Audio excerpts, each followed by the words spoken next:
different topics from the Word of God. ನಾವು ದೇವರ ವಾಕ್ಯದಿಂದ ವಿವಿಧ ವಿಷಯಗಳನ್ನು ಅಧ್ಯಯನ ಮಾಡುತ್ತಿದ್ದೇವೆ. There are at least 10 different main teaching in the Word of God. ದೇವರ ವಾಕ್ಯದಲ್ಲಿ ಪ್ರಾಮುಖ್ಯವಾಗಿ 10 ವಿವಿಧ ಮುಖ್ಯವಾದಂತ ಬೋಧನೆಗಳುಂಟು. We have looked at about the Bible, about God, the Lord Jesus Christ and Holy Spirit. ನಾವು ಇದುವರೆಗೂ ಸತ್ಯವೇದದ ಕುರಿತಾದ ಅಧ್ಯಯನವನ್ನು ಮಾಡಿದೆವು. ದೇವರ ಕುರಿತಾದ ಅಧ್ಯಯನ, ಕ್ರಿಸ್ತನ ಕುರಿತಾದ ಅಧ್ಯಯನ ಮತ್ತು ಪವಿತ್ರಾತ್ಮನ ಕುರಿತಾದ ಅಧ್ಯಯನವನ್ನು ಮಾಡುತ್ತಿದ್ದೇವೆ. And this is not a detailed study. ಇದು ವಿವರವಾದಂತಹ ಅಧ್ಯಯನವಲ್ಲ. But enough the basic truth we need to know. ಮತ್ತು ನಾವು ಮೂಲಭೂತವಾದಂತಹ ಸತ್ಯಾಂಶಗಳನ್ನ ತಿಳಿದುಕೊಳ್ಳಲಿಕ್ಕೆ ಈ ಅಧ್ಯಯನ ಸಾಕಾಗಿದೆ. Like I always say that every local assembly should be a Bible school. ನಾನು ಯಾವಾಗಲೂ ಹೇಳುವ ಹಾಗೆ ಪ್ರತಿಯೊಂದು ಸ್ಥಳೀಯ ಸಭೆಯು ಅದು ಸ್ಥಳೀಯ ಸತ್ಯವೇದ ಶಾಲೆ ಆಗಿರಬೇಕು. Every believer should be able to give a reason for our faith to those who ask. ಪ್ರತಿಯೊಬ್ಬ ವಿಶ್ವಾಸಿಯು ನಮ್ಮನ್ನ ಕೇಳುವವರಿಗೆ ನಮ್ಮ ನಂಬಿಕೆಗೆ ಇರುವಂತಹ ಆಧಾರದ ಆ ಒಂದು ನಂಬಿಕೆ ಕುರಿತಾಗಿ ಹೇಳಲಿಕ್ಕೆ ಶಕ್ತರಾಗಿರಬೇಕು. So last many weeks we've been studying about the blessed Holy Spirit God has given us a gift in our life the moment we believed in him. ನಾವು ಕಳೆದ ಕೆಲವು ವಾರಗಳಿಂದ ದೇವರು ನಾವು ಆತನ ಅಂಗೀಕರಿಸಿ ರಕ್ಷಣೆ ಹೊಂದಿದ ದಿನದಲ್ಲಿ ಆ ಕ್ಷಣದಲ್ಲಿ ನಮಗೆ ಕೊಡುವಂತಹ ಆಶೀರ್ವದಿತ ಪವಿತ್ರಾತ್ಮನ ಕುರಿತಾದಂತಹ ಅಧ್ಯಯನವನ್ನ ಕೆಲವು ವಾರಗಳಿಂದ ಮಾಡುತ್ತಿದ್ದೇವೆ. And I hope to wrap it up today. ಅದನ್ನು ನಾನು ಈ ದಿನ ಮುಗಿಸಲಿಕ್ಕೆ ಇಷ್ಟಪಡುತ್ತೇನೆ. And this is if anyone join new, just a quick 2-minute summary through what we have studied. ಯಾರಾದರೂ ಇಂದು ಹೊಸದಾಗಿ ಸೇರಿರುವುದಾದರೆ ನಿಮಗೆ ತಕ್ಷಣವಾಗಿ ಸಾರಾಂಶವನ್ನು 2 ನಿಮಿಷ ಹೇಳುತ್ತೇನೆ. We looked at the nature and person of the Holy Spirit. ನಾವು ಪವಿತ್ರಾತ್ಮನ ಸ್ವಭಾವ ವ್ಯಕ್ತಿತ್ವವನ್ನ ನಾವು ನೋಡಿಕೊಂಡೆವು. Holy Spirit none other than God himself. ಪವಿತ್ರಾತ್ಮನೆಂದರೆ ಬೇರೆ ಯಾರೂ ಅಲ್ಲ, ಆತನು ಸ್ವತಃ ದೇವರೇ ಆಗಿದ್ದಾನೆ. Third person of the Trinity. ದೇವರ ತ್ರಯೇಕತ್ವದಲ್ಲಿರುವಂತಹ ಮೂರನೇ ವ್ಯಕ್ತಿ. We looked at his attributes. Pardon me, uncle. We looked at his attributes. ನಾವು ಆತನ ಗುಣಲಕ್ಷಣಗಳನ್ನು ನೋಡಿಕೊಳ್ಳುತ್ತಾ ಇದ್ದೆವು. The titles and symbols given for him. ಪವಿತ್ರಾತ್ಮನಿಗೆ ಕೊಡಲ್ಪಟ್ಟಿರುವಂತಹ ಬಿರುದುಗಳು, ಆತನನ್ನ ಸೂಚಿಸುವ ಚಿಹ್ನೆಗಳನ್ನು ನೋಡಿಕೊಂಡೆವು. And how he proceeded from the Father and the Son. ಆತನು ಹೇಗೆ ತಂದೆಯಾದ ದೇವರಿಂದ ಮತ್ತು ಮಗನಾದ ದೇವರಿಂದ ಹೊರಟು ಬಂದನು ಎಂಬುದಾಗಿ ನೋಡಿಕೊಂಡೆವು. We saw that he is a person, the personhood of the Holy Spirit. ಆದ್ದರಿಂದ ಆತನು ಒಬ್ಬ ವ್ಯಕ್ತಿಯಾಗಿದ್ದಾನೆ. ಪವಿತ್ರಾತ್ಮನ ವ್ಯಕ್ತಿತ್ವವನ್ನು ನಾವು ನೋಡುತ್ತೇವೆ. Why we say this, emphasize this, because there are so many people, false groups that say Holy Spirit is just a power of God. ಯಾಕೆ ನಾವು ಪವಿತ್ರಾತ್ಮನು ಒಬ್ಬ ವ್ಯಕ್ತಿ ಎಂಬುದಾಗಿ ಒತ್ತಿ ಹೇಳುತ್ತೇವೆ ಅಂದರೆ ಅನೇಕ ಗುಂಪುಗಳುಂಟು, ಅವು ಪವಿತ್ರಾತ್ಮನು ಒಬ್ಬ ವ್ಯಕ್ತಿಯಲ್ಲ, ಬದಲಾಗಿ ಕೇವಲ ಶಕ್ತಿಯಾಗಿದ್ದಾನೆ ಎಂಬುದಾಗಿ ಬೋಧಿಸುತ್ತವೆ. So we looked at the different evidence that he is a person. ಆದ್ದರಿಂದ ನಾವು ಆತನು ವ್ಯಕ್ತಿಯಾಗಿದ್ದಾನೆ ಎಂಬುದಕ್ಕೆ ಇರುವಂತಹ ಬೇರೆ ಬೇರೆ ಆಧಾರಗಳನ್ನ, ಪುರಾವೆಗಳನ್ನ ನೋಡಿಕೊಂಡೆವು. I'm not going to go back into all of that. ಅದೆಲ್ಲಕ್ಕೂ ಮತ್ತೆ ನಾನು ಹಿಂತಿರುಗಿ ಹೋಗುವುದಿಲ್ಲ. We looked at the past ministry of the Holy Spirit in the Old Testament time from creation onwards. ನಾವು ಹಳೆಯ ಒಡಂಬಡಿಕೆಯ ಕಾಲದಲ್ಲಿ ಸೃಷ್ಟಿಯ ಕಾರ್ಯದಿಂದ ಮುಂದುವರೆದು ಪವಿತ್ರಾತ್ಮನ ಕಾರ್ಯಗಳು ಹೇಗೆ ನಡೆದವು ಎಂಬುದಾಗಿ ನೋಡಿಕೊಂಡೆವು. And we also looked at the Holy Spirit's work in the life of the Lord Jesus Christ when he was in this world. ನಮ್ಮ ಕರ್ತನಾದಂತಹ ಯೇಸು ಕ್ರಿಸ್ತನು ಈ ಲೋಕದಲ್ಲಿದ್ದಾಗ ಆತನ ಜೀವಿತದಲ್ಲಿ ಪವಿತ್ರಾತ್ಮನು ಯಾವ ಕಾರ್ಯಗಳನ್ನು ಮಾಡಿದನು ಎಂಬುದಾಗಿ ನೋಡಿಕೊಂಡೆವು. From his virgin birth, ಆತನ ಕನ್ಯೆಯಲ್ಲಿ ಹುಟ್ಟಿ ಬರುವಿಕೆಯಿಂದ ಹಿಡಿದು his anointing as empowerment for the ministry he did when he was here. ಆತನು ಭೂಲೋಕದಲ್ಲಿ ಇದ್ದಾಗ ಆತನ ಸೇವೆಗಾಗಿ ಆತನು ಅಭಿಷೇಕಿಸಲ್ಪಟ್ಟು ಪವಿತ್ರಾತ್ಮನಿಂದ ಶಕ್ತಿ ಹೊಂದಿದ್ದನ್ನು ನೋಡಿಕೊಂಡೆವು. His death, Holy Spirit was involved in his death and in his resurrection. ಆತನ ಮರಣ ಮತ್ತು ಆತನ ಪುನರುತ್ಥಾನದಲ್ಲಿಯೂ ಪವಿತ್ರಾತ್ಮನು ತೊಡಗಿದ್ದನು. Then we looked at the Holy Spirit's work in the book of Acts. ಮತ್ತು ಅಪೊಸ್ತಲರ ಕೃತ್ಯದಲ್ಲಿ ಅಪೊಸ್ತಲರ ಕೃತ್ಯ ಪುಸ್ತಕದಲ್ಲಿ ಪವಿತ್ರಾತ್ಮನ ಕಾರ್ಯಗಳನ್ನು ನಾವು ನೋಡಿಕೊಂಡೆವು. And then we looked at the Holy Spirit's work in the church today. ಮತ್ತು ಈ ದಿನ ಸಭೆಯಲ್ಲಿ ಪವಿತ್ರಾತ್ಮನ ಕಾರ್ಯ ಹೇಗೆ ನಡೆಯುತ್ತದೆ ಎಂಬುದಾಗಿ ನೋಡಿಕೊಂಡೆವು. We also looked at the work of the Holy Spirit in individual believers' life. ಮತ್ತು ವ್ಯಕ್ತಿಗತವಾಗಿ ಪ್ರತಿಯೊಬ್ಬ ವಿಶ್ವಾಸಿ ಜೀವಿತದಲ್ಲಿ ಪವಿತ್ರಾತ್ಮನು ಯಾವ ಕಾರ್ಯಗಳನ್ನು ಮಾಡುತ್ತಾನೆ ಎಂಬುದಾಗಿ ನೋಡಿಕೊಂಡೆವು.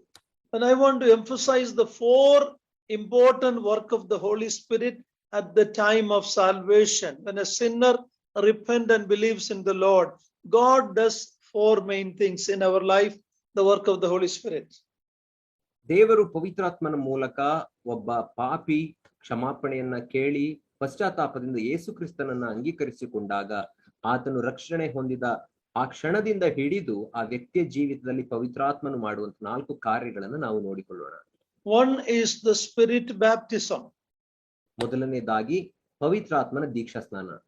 Even brethren believers many times don't know clearly what is the baptism of the Spirit means. ನಾವು ಸಹೋದರ ಸಭೆಗಳವರಲ್ಲಿಯೂ ಕೂಡ ಅನೇಕರಿಗೆ ಪವಿತ್ರಾತ್ಮನ ದೀಕ್ಷಾ ಸ್ನಾನ ಅಂದರೆ ಏನು ಎಂಬುದಾಗಿ ಸರಿಯಾಗಿ ಗೊತ್ತಿಲ್ಲ. It was first predicted by John the Baptist. ಅದು ಪ್ರಪ್ರಥಮವಾಗಿ ಸ್ನಾನಿಕನಾದ ಯೋಹಾನನಿಂದ ಮುಂತಿಳಿಸಲ್ಪಟ್ಟಿತ್ತು. And Jesus Christ in Acts 1, before ascending, he said, in a few days you will be baptized with the Holy Spirit. ಅಪೊಸ್ತಲರ ಕೃತ್ಯ 1ನೇ ಅಧ್ಯಾಯದಲ್ಲಿ ನಮ್ಮ ಕರ್ತನಾದ ಯೇಸು ಕ್ರಿಸ್ತನ ಪುನರುತ್ಥಾನವಾದ ನಂತರ ಪರಲೋಕಾರೋಹಣವಾಗುವುದಕ್ಕಿಂತ ಮುಂಚೆ ತನ್ನ ಶಿಷ್ಯರಿಗೆ ಹೇಳಿದ ಮಾತು, ಇನ್ನು ಕೆಲವೇ ದಿನಗಳಲ್ಲಿ ನೀವು ನನ್ನಿಂದ ಒಬ್ಬ ಸಹಾಯಕನನ್ನ ಹೊಂದಿಕೊಳ್ಳುತ್ತೀರಿ. And he will be baptized by the Spirit. ನೀವು ಆತ್ಮನಿಂದ ದೀಕ್ಷಾ ಸ್ನಾನ ಹೊಂದುತ್ತೀರಿ ಎಂಬುದಾಗಿ ಹೇಳಿದನು. And that is what happened in Acts 2 on the day of Pentecost. ಅದನ್ನೇ ನಾವು ಅಪೊಸ್ತಲರ ಕೃತ್ಯ 2ನೇ ಅಧ್ಯಾಯದಲ್ಲಿ ಪಂಚಾಶತಮ ದಿನದಂದು ಸಂಭವಿಸಿದ್ದನ್ನು ನಾವು ನೋಡುತ್ತೇವೆ. The meaning of the baptism of the Holy Spirit we looked at in 1 Corinthians chapter 12 verse 12 and 13. ನಾವು 1ನೇ ಕೊರಿಂಥ 12ನೇ ಅಧ್ಯಾಯ 12 ಮತ್ತು 13ನೇ ವಚನದಲ್ಲಿ ಪವಿತ್ರಾತ್ಮನ ದೀಕ್ಷಾ ಸ್ನಾನ ಅಂದರೆ ಏನು ಎಂಬುದಾಗಿ ನೋಡಿಕೊಳ್ಳುತ್ತೇವೆ. In summary, the baptism of the Holy Spirit happened on the day of Pentecost, through which a believer is added to the universal body of Christ. ಸಾರಾಂಶವಾಗಿ ಹೇಳುವುದಾದರೆ ಆ ಪಂಚಾಶತಮ ದಿನದಂದು ಆ ಪವಿತ್ರಾತ್ಮನು ಇಳಿದು ಬಂದನು. ಅದಾದ ನಂತರ ಪ್ರತಿಯೊಬ್ಬ ವಿಶ್ವಾಸಿಯೂ ಆತನು ಕರ್ತನನ್ನು ಅಂಗೀಕರಿಸಿಕೊಂಡಾಗ ಆತನಲ್ಲಿ ಪವಿತ್ರಾತ್ಮನು ಬಂದು ವಾಸಿಸುತ್ತಾನೆ. ನಂತರ ಅವನು ಸಾರ್ವತ್ರಿಕವಾದಂತಹ ಕ್ರಿಸ್ತನ ಸಭೆ ಎಂಬಂತ ಸಭೆಗೆ ಆತನು ಅಂಗವಾಗಿ ಸೇರಿಸಲ್ಪಡುತ್ತಾನೆ. The body is made a member of the body of Christ. ಕ್ರಿಸ್ತನ ದೇಹಕ್ಕೆ ಒಬ್ಬ ಅಂಗವಾಗಿ ಮಾಡಲ್ಪಡುತ್ತಾನೆ. There's no water in the Spirit baptism. ಪವಿತ್ರಾತ್ಮನ ದೀಕ್ಷಾ ಸ್ನಾನದಲ್ಲಿ ನೀರಿನ ಯಾವ ಅಂಶವೂ ಇಲ್ಲ. It is God adding a repented sinner into the body of Christ. ಅದರ ಅರ್ಥ ದೇವರು ಪಶ್ಚಾತ್ತಾಪ ಹೊಂದಿದ ಪಾಪಿಯನ್ನ ಕ್ರಿಸ್ತನ ದೇಹಕ್ಕೆ ಸೇರಿಸುವುದೇ ಪವಿತ್ರಾತ್ಮನ ದೀಕ್ಷಾ ಸ್ನಾನ. Even though on the day of Pentecost Jesus told his disciples to tarry in Jerusalem for the coming of the Holy Spirit, it was a one-time historic event. ಅಂದು ಯೇಸು ಕ್ರಿಸ್ತನು ಆ ಪಂಚಾಶತಮ ದಿನದಂದು ಕಳುಹಿಸಲ್ಪಡುವಂತಹ ಆ ಪವಿತ್ರಾತ್ಮನಿಗಾಗಿ ನೀವು ಕಾಯ್ದುಕೊಂಡಿರಿ ಯೆರೂಸಲೇಮಿನಲ್ಲಿ ಎಂಬುದಾಗಿ ಅವರಿಗೆ ಕಾಯ್ದುಕೊಂಡಿರಲಿಕ್ಕೆ ಹೇಳಿದನು. ಕಾಯ್ದುಕೊಂಡಿರ್ರಿ ಎಂಬುದಾಗಿ ಹೇಳಿದಂತ ಆ ಒಂದು ಕೆಲಸ ಅದು ಒಂದು ಬಾರಿ ಮಾತ್ರ ಆದಂತ ಕೆಲಸವಾಗಿದೆ. Because there are groups that say to receive the Holy Spirit you have to wait, tarry, and that was only one time and the Holy Spirit came and the church was started. ಯಾಕೆಂದರೆ ಅನೇಕ ಗುಂಪುಗಳು ನೀವು ಪವಿತ್ರಾತ್ಮನನ್ನು ಹೊಂದಬೇಕಾದರೆ ಕಾದುಕೊಂಡಿರಬೇಕು ಎಂಬುದಾಗಿ ತಪ್ಪಾಗಿ ಬೋಧಿಸುತ್ತಾರೆ. ಆದರೆ ಆ ಪಂಚಾಶತಮ ದಿನದಂದು ಕಾದುಕೊಂಡಿರ್ರಿ ಎಂಬುದಾಗಿ ಹೇಳಿದಂತ ಆ ಒಂದು ದಿನದ ಕುರಿತಾಗಿ ಮಾತ್ರ ನಾವು ನೋಡುತ್ತೇವೆ ಕಾಯ್ದುಕೊಂಡಿರ್ಬೇಕೆಂಬುದಾಗಿ, ಮತ್ತೆ ಕಾಯುವ ಅವಶ್ಯಕತೆ ಇಲ್ಲ. So one of the work of the Holy Spirit at the time of salvation is baptism of the Holy Spirit. ಪವಿತ್ರಾತ್ಮನ ಒಂದು ಕಾರ್ಯ ಒಬ್ಬ ವಿಶ್ವಾಸಿ ರಕ್ಷಣೆ ಹೊಂದುವ ಸಮಯದಲ್ಲಿ ಏನೆಂದರೆ ಪವಿತ್ರಾತ್ಮನಿಂದ ದೀಕ್ಷಾ ಸ್ನಾನ ಮಾಡಿಸುವುದು. Second thing that the Holy Spirit did at the same time Holy Spirit came to permanently indwell in our heart, in our life. ಎರಡನೇದಾಗಿ ಪವಿತ್ರಾತ್ಮನು ಒಬ್ಬ ವಿಶ್ವಾಸಿ ಜೀವಿತದಲ್ಲಿ ಮಾಡುವ ಕಾರ್ಯ ಏನೆಂದರೆ ಶಾಶ್ವತವಾಗಿ ಒಬ್ಬನ ಹೃದಯದಲ್ಲಿ ಬಂದು ವಾಸಿಸುವುದೇ, ಆತನ ಜೀವಿತದಲ್ಲಿ ವಾಸಿಸುವುದೇ ಆಗಿದೆ. This is the main difference between the Old Testament and the New Testament, the work of the Holy Spirit. ಪವಿತ್ರಾತ್ಮನ ಕಾರ್ಯದಲ್ಲಿ ಹಳೆಯ ಒಡಂಬಡಿಕೆಗೂ ಹೊಸ ಒಡಂಬಡಿಕೆಗೂ ಇರುವ ಪ್ರಾಮುಖ್ಯವಾದಂತಹ ವ್ಯತ್ಯಾಸ ಇದೇ ಆಗಿದೆ.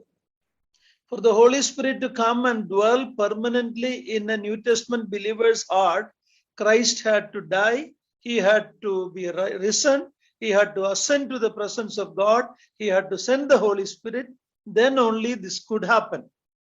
ಒಬ್ಬ ಹೊಸ ಒಡಂಬಡಿಕೆಯ ವಿಶ್ವಾಸಿಯ ಜೀವಿತದಲ್ಲಿ ಪವಿತ್ರಾತ್ಮನು ಬಂದು ನೆಲೆಸಬೇಕಾದರೆ ಯೇಸು ಕ್ರಿಸ್ತನು ಆತನು ಮರಣವನ್ನು ಅನುಭವಿಸಬೇಕಾಯಿತು, ಪುನರುತ್ಥಾನವನ್ನ ಎದ್ದು ಆತನು ಪರಲೋಕಕ್ಕೆ ಏರಿ ಹೋಗಬೇಕಾಯಿತು. ಆಗ ಮಾತ್ರ ಪವಿತ್ರಾತ್ಮನು ಕಳುಹಿಸಲ್ಪಟ್ಟು ವಿಶ್ವಾಸಿಯ ಹೃದಯದಲ್ಲಿ ವಾಸಿಸಿದನು. So every New Testament truly born again believer has the Holy Spirit indwelling permanently in his heart.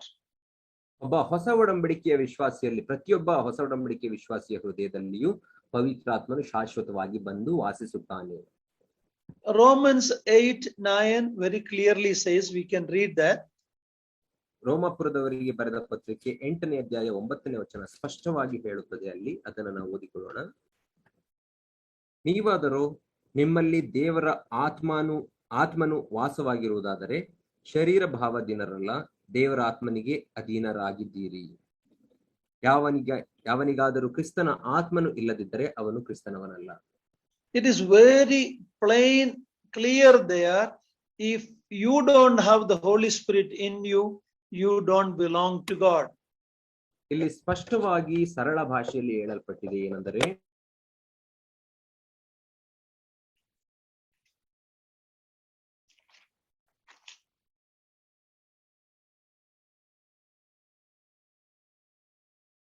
ನಿಮ್ಮಲ್ಲಿ ಪವಿತ್ರಾತ್ಮನು ಇಲ್ಲದೆ ಹೋದರೆ You don't belong to God if you don't have the Holy Spirit in you. ನಿನ್ನಲ್ಲಿ ಪವಿತ್ರಾತ್ಮನು ಇಲ್ಲದೆ ಹೋದರೆ ನೀನು ದೇವರಿಗೆ ಸೇರಿದವನಲ್ಲ.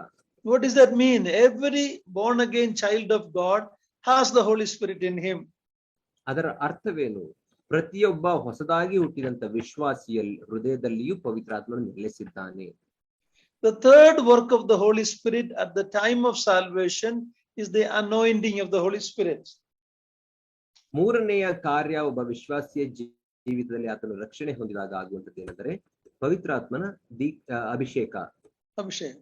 We read in 1 John 2:20 and 27 that anointing abides in you. ಆ 1 ಯೋಹಾನ 2ನೇ ಅಧ್ಯಾಯ 20ನೇ ವಚನದಲ್ಲಿ ನಾವು ನೋಡಿಕೊಳ್ಳುತ್ತೇವೆ, ಆ ಅಭಿಷೇಕವು ನಿಮ್ಮಲ್ಲಿ ನೆಲೆಗೊಂಡಿದೆ ಎಂಬುದಾಗಿ ಅಲ್ಲಿ ಓದುತ್ತೇವೆ. It has nothing to do with our spiritual maturity. ಅದು ನಮ್ಮ ಆತ್ಮೀಕ ಬೆಳವಣಿಗೆಗೂ ಅಭಿವೃದ್ಧಿಗೂ ಸಂಬಂಧಪಟ್ಟದಲ್ಲ. The moment a sinner repent and believe, he is anointed with the Holy Spirit. ಒಬ್ಬ ವಿಶ್ವಾಸಿಯು ಆತನು ಕರ್ತನನ್ನು ಅಂಗೀಕರಿಸಿಕೊಂಡು ಪಶ್ಚಾತ್ತಾಪದಿಂದ ರಕ್ಷಣೆ ಹೊಂದಿದ ಕ್ಷಣದಲ್ಲಿಯೇ ಆತನಿಗೆ ಪವಿತ್ರಾತ್ಮನ ಅಭಿಷೇಕವಾಗುತ್ತದೆ. We saw last week that 3 officers in the Old Testament among Israel had anointing to get into that office. ನಾವು ಕಳೆದ ವಾರಗಳಲ್ಲಿ ನೋಡಿಕೊಂಡೆವು ಏನೆಂದರೆ ಹಳೆಯ ಒಡಂಬಡಿಕೆಯಲ್ಲಿ 3 ಪ್ರಾಮುಖ್ಯವಾದಂತಹ ಕೆಲಸಗಳಿದ್ದವು ಅಥವಾ ಜವಾಬ್ದಾರಿಗಳಿದ್ದವು. ಆ ಜವಾಬ್ದಾರಿಗಳನ್ನ the prophet, priest and the king. ಆ ಜವಾಬ್ದಾರಿಗಳನ್ನ ಹೊಂದಿಕೊಳ್ಳಬೇಕಾದರೆ ನೀವು ಪವಿತ್ರಾತ್ಮನಿಂದ ದೀಕ್ಷಾ ಸ್ನಾನ ಹೊಂದಬೇಕಾಗಿತ್ತು. ಅದು ಯಾವುದಂದರೆ ಪ್ರವಾದಿ. No. If you in the Old Testament, if you want to be a prophet, priest and king, you had to have anointing oil poured on you. ಹಳೆಯ ಒಡಂಬಡಿಕೆಯಲ್ಲಿ ನಾವು ನೋಡುವಾಗ ನೀವು 3 ವಿಧವಾದಂತಹ ಆ ಕೆಲಸಗಳನ್ನು ಜವಾಬ್ದಾರಿಗಳನ್ನ ವಹಿಸಿಕೊಳ್ಳಬೇಕಾದರೆ, ಅಂದರೆ ಪ್ರವಾದಿಯಾಗಬೇಕಾದರೆ ಮತ್ತು ಮಹಾಯಾಜಕನಾಗಬೇಕಾದರೆ ಅಥವಾ ಅರಸನಾಗಿ ನೀವು ನೇಮಿಸಲ್ಪಡಬೇಕಾದರೆ ಆ ಒಂದು ತೈಲದಿಂದ ಅಭಿಷೇಕಿಸಲ್ಪಡಬೇಕಾಗಿತ್ತು. And as New believers, we are prophet, priest, and king with the Lord Jesus Christ. ಹೊಸ ಒಡಂಬಡಿಕೆಯ ವಿಶ್ವಾಸಿಗಳಾಗಿ ನಾವು ಕ್ರಿಸ್ತನಲ್ಲಿ ಪ್ರವಾದಿಗಳಾಗಿದ್ದೇವೆ, ಮಹಾಯಾಜಕರಾಗಿದ್ದೇವೆ ಮತ್ತು ಅರಸರಾಗಿದ್ದೇವೆ. ಮಹಾಯಾಜಕರಲ್ಲ, ಯಾಜಕರು. ಯಾಜಕರಾಗಿದ್ದೇವೆ, ಅರಸರಾಗಿದ್ದೇವೆ. Okay.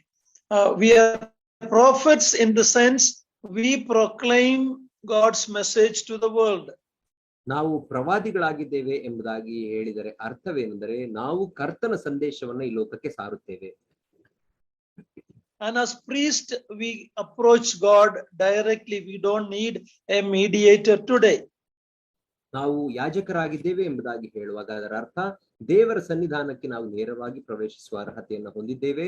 ಯಾವ ಮಧ್ಯವರ್ತಿಯ ಅವಶ್ಯಕತೆಯೂ ಈಗ ನಮಗಿಲ್ಲ. The Lord Jesus Christ is the only mediator. Through him we have access to the presence of God and his throne of grace, as we read in Hebrews. ಯೇಸು ಕ್ರಿಸ್ತನೊಬ್ಬನೇ ಆತನು ಮಧ್ಯವರ್ತಿಯಾಗಿದ್ದಾನೆ. ಆತನು ಮಾಡಿ ಮುಗಿಸಿದಂತ ಕಾರ್ಯದಿಂದ ನಾವು ಕರ್ತನ ಕೃಪಾಸನದ ಬಳಿಗೆ ಆತನ ಮೂಲಕವಾಗಿ ನೇರವಾಗಿ ಪ್ರವೇಶಿಸುತ್ತೇವೆ ಎಂಬುದಾಗಿ ಇಬ್ರಿಯರ ಪತ್ರಿಕೆಯಲ್ಲಿ ನೋಡುತ್ತೇವೆ. And in a coming day we are going to reign with the Lord Jesus Christ over this earth. ಬರುವಂತಹ ದಿನಗಳಲ್ಲಿ ನಾವು ಈ ಭೂಮಿಯ ಮೇಲೆ ಕ್ರಿಸ್ತನೊಟ್ಟಿಗೆ ಆಳ್ವಿಕೆಯನ್ನು ಮಾಡುತ್ತೇವೆ. So to make us his witness and the royal priest and to reign with him, we needed anointing. ನಾವು ಕ್ರಿಸ್ತನೊಟ್ಟಿಗೆ ಆಳಬೇಕಾದರೆ ಮತ್ತು ರಾಜವಂಶಸ್ಥರಾದ ಯಾಜಕರಾಗಬೇಕಾದರೆ ನಮಗೆ ಒಂದು ಅಭಿಷೇಕವಾಗಬೇಕಾಗಿತ್ತು. That is why we are anointed with the Holy Spirit the moment we became children of God. ಆದ್ದರಿಂದಲೇ ನಾವು ದೇವರ ಮಕ್ಕಳಾದ ಕ್ಷಣದಲ್ಲಿಯೇ ಪವಿತ್ರಾತ್ಮನಿಂದ ಅಭಿಷೇಕವನ್ನು ಹೊಂದಿದೆವು. So if anybody asks you, especially the Pentecostal people, they ask you, did you get the anointing? Did you get the baptism of the Holy Spirit? You and I should know based on the word of God to say, yes, thank God we are baptized by the Holy Spirit. We are anointed by the Holy Spirit. You should be able to know and know the verses. ನಿಮಗೆ ಯಾರಾದರೂ ನಿಮಗೆ ಪವಿತ್ರಾತ್ಮನ ಅಭಿಷೇಕವಾಗಿದೆ, ಮುಖ್ಯವಾಗಿ ಪೆಂಟಕೋಸ್ಟಲ್ ಪಂಗಡದವರು ಕೇಳುವುದಾದರೆ ನಿಮಗೆ ಪವಿತ್ರಾತ್ಮನ ಅಭಿಷೇಕವಾಗಿದೆಯಾ, ಪವಿತ್ರಾತ್ಮನ ದೀಕ್ಷಾ ಸ್ನಾನವಾಗಿದೆಯಾ ಎಂಬುದಾಗಿ ಕೇಳುವಾಗ ನೀವು ಹೇಳಬೇಕು, ದೇವರಿಗೆ ಸ್ತೋತ್ರ, ನನಗೆ ಪವಿತ್ರಾತ್ಮನ ಅಭಿಷೇಕ ಮತ್ತು ದೀಕ್ಷಾ ಸ್ನಾನ ಎರಡೂ ಆಗಿದೆ. ಅದಕ್ಕೆ ನೀವು ಆಧಾರ ವಚನಗಳನ್ನು ಕೂಡ ಬಲ್ಲವರಾಗಿರಬೇಕು. The fourth work the Holy Spirit did, God did in a believer at the time of salvation, is the sealing by the Holy Spirit. ನಾಲ್ಕನೆಯ ಕಾರ್ಯ ಪವಿತ್ರಾತ್ಮನ ಮೂಲಕ ದೇವರು ಒಬ್ಬ ವಿಶ್ವಾಸಿಯ ಜೀವಿತದಲ್ಲಿ ರಕ್ಷಣೆ ಹೊಂದಿದಾಗ ಮಾಡುವುದೇನೆಂದರೆ ಪವಿತ್ರಾತ್ಮನ ಮುದ್ರೆ ಹಾಕುವಿಕೆ. The seal of the Holy Spirit means two things. One, ownership. We are bought with a price. Our body is the temple of the Lord. Secondly, we have an eternal security because of the seal of the Holy Spirit. ಪವಿತ್ರಾತ್ಮನ ಮುದ್ರೆ ಹಾಕಲ್ಪಡುವುದು ಅಂದರೆ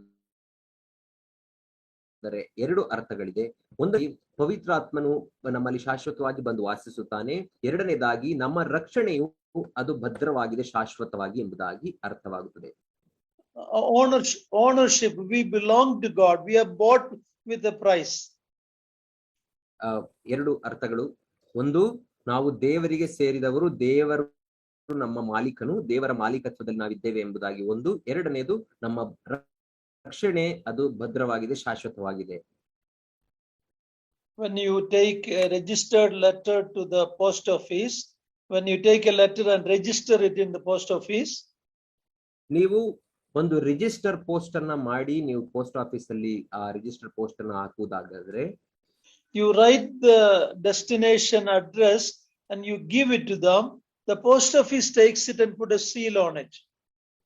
ನೀವು ಯಾವ ಜಾಗಕ್ಕೆ ಆ ಪತ್ರ ತಲುಪಬೇಕು ಎಂಬಂತಹ ವಿಳಾಸವನ್ನು ಬರೆಯುತ್ತೀರಿ, ಆಗ ಪೋಸ್ಟ್ ಆಫೀಸ್ ಅದನ್ನ ತೆಗೆದುಕೊಂಡು ಅದರ ಮೇಲೆ ಒಂದು ಮುದ್ರೆಯನ್ನು ಹಾಕುತ್ತದೆ. Once you give it to the post office, you pay and you give it, it is their responsibility to make sure that that mail is delivered to the right addressee. ನೀವು ಒಂದು ಬಾರಿ ಆ ಒಂದು ಫೀಸ್ ಅನ್ನ ಕಟ್ಟಿ ನೀವು ಆ ಪತ್ರವನ್ನ ಪೋಸ್ಟ್ ಆಫೀಸ್ ಅವರಿಗೆ ಕೊಡುವಾಗ ಈಗ ಅವರ ಜವಾಬ್ದಾರಿಯಾಗಿದೆ ನೀವು ಹೇಳಿದ ವ್ಯಕ್ತಿಗೆ ಆ ಪತ್ರವನ್ನು ತಲುಪಿಸುವುದು. Of course, Jesus paid for us. We are paid with his blood and we are sealed with the Holy Spirit. It is God's responsibility to secure our salvation. ನಮಗೆ ಬೇಕಾಗಿದ್ದಂತಹ ಬೆಲೆಯನ್ನು ಯೇಸು ಕ್ರಿಸ್ತನು ತನ್ನ ರಕ್ತದ ಮೂಲಕ ಕೊಟ್ಟನು ಮತ್ತು ದೇವರು ಪವಿತ್ರಾತ್ಮನನ್ನ ನಮಗೆ ಪವಿತ್ರಾತ್ಮನ ಮುದ್ರೆಯನ್ನ ದೇವರು ಹಾಕಿದ್ದಾನೆ. If we lose our salvation, ನಾವು ನಮ್ಮ ರಕ್ಷಣೆಯನ್ನ ಕಳೆದುಕೊಂಡರೆ, that means God failed to keep his promise. ಅದರ ಅರ್ಥ ದೇವರು ತನ್ನ ವಾಗ್ದಾನವನ್ನು ನೆರವೇರಿಸಲಿಕ್ಕೆ ಸೋತು ಹೋದನು. It can never happen. ಅದು ಎಂದಿಗೂ ಸಾಧ್ಯವಿಲ್ಲ, ಅದು ಎಂದಿಗೂ ಸಂಭವಿಸುವುದಿಲ್ಲ. The Lord said about his disciples, they are in my hand, they are also in the hand of the Father.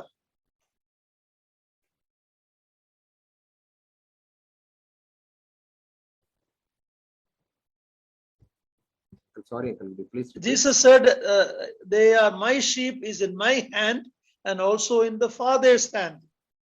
ಯೇಸು ಕ್ರಿಸ್ತನು ಹೇಳಿದನು, ನನ್ನ ಕುರಿಗಳು ನನ್ನ ಕೈಯಲ್ಲಿವೆ ಮತ್ತು ತಂದೆಯ ಕೈಯಲ್ಲೂ ಇವೆ ಎಂಬುದಾಗಿ. So we have our security of salvation is because we are in Jesus' hand, we are in Father's hand, and we are sealed with the Holy Spirit. The triune God is involved in the security of salvation. Hallelujah. ನಮ್ಮ ರಕ್ಷಣೆಯ ಭದ್ರತೆಯು ಎಲ್ಲಿದೆ ಎಂಬುದಾಗಿ ಹೇಳುವಾಗ ಕರ್ತನಾದ ಯೇಸು ಕ್ರಿಸ್ತನ ಕೈಯಲ್ಲಿದೆ, ತಂದೆಯಾದ ದೇವರ ಕೈಯಲ್ಲಿದೆ ಮತ್ತು ಪವಿತ್ರಾತ್ಮನೆಂಬಂತಹ ಮುದ್ರೆಯನ್ನ ಒತ್ತಿ ದೇವರು ನಮ್ಮ ರಕ್ಷಣೆಯು ಭದ್ರವಾಗಿದೆ ಎಂಬುದಾಗಿ ಹೇಳಿದ್ದಾರೆ. ಆದ್ದರಿಂದ ತ್ರಿಯೇಕ ದೇವರು ನಮ್ಮ ರಕ್ಷಣೆಯಲ್ಲಿ ಅವರು ಭಾಗಿಯಾಗಿರುವುದರಿಂದ ನಾವು ದೇವರಿಗೆ ಸ್ತೋತ್ರ ಸಲ್ಲಿಸೋಣ. Hallelujah. So please remember, these four things happened the moment a sinner repent and put his trust in the Lord.